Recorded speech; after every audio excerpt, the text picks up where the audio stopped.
No, I appreciate it. Because you were asking that on our LinkedIn post this morning. You'd Hmm. written something about that.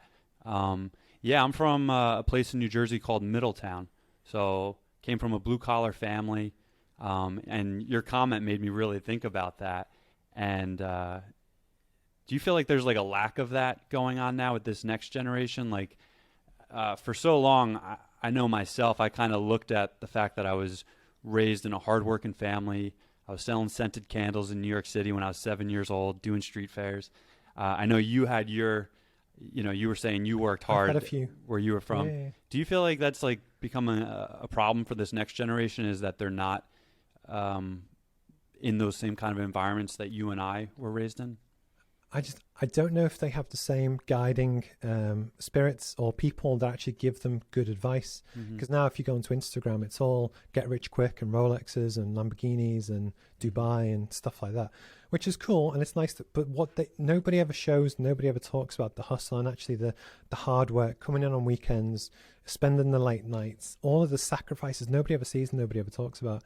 That I think you're going to have really good, talented people, but I think sometimes they just need the mentors to actually help them really understand what this game is that we're all in. Because actually, I probably didn't figure it out until I was in my like 30s. Mm-hmm. But it's almost, I think people are always talented. Prime example, this morning I was watching a video on YouTube and it was a guy called Terence Tao that was this maths genius from when he was young, prodigy, won the Fields Medal, everything you can imagine. And basically when he was doing his university kind of studies, there was certain things that he just wasn't interested in, and he almost failed some of his PhD type stuff. And it was almost that I think a lot of people, and bear in mind, this is a guy that is like one of the most talented people that we've ever had, ever. Mm-hmm. But he just didn't have the drive and the motivation to work towards something that he felt his life had purpose. So, to do with normal society, people were going to judge him as a failure, which is an absolute joke. And I think that the issue you have is that with the next generation, you've got a lot of really good people, talented people.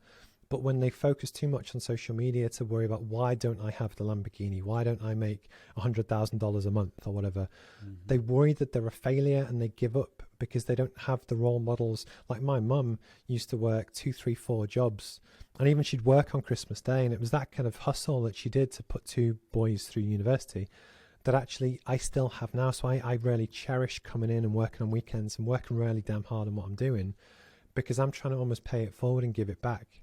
And I think you just need the right role models. But then I also must say, because on my own kind of podcast, I spoke to someone that grew up on the next street to me. Mm-hmm. And actually he went on to do other things, but it was to do with people who aren't from blue collar backgrounds. Do they have the same work ethic? Because I kind of guessed that they didn't. That was just a bias on my kind of point of view.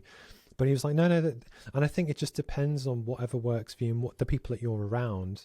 Yeah. But I know what I know, and I know the people I'm around and I'm with. And it's almost, so I try not to focus too much on other people, but it's just, you almost need the chip on your shoulder, that thing that drives you. Like, I don't know if you follow much David Goggins stuff, but it's that thing inside you that just gives you the fire, and it could be anything.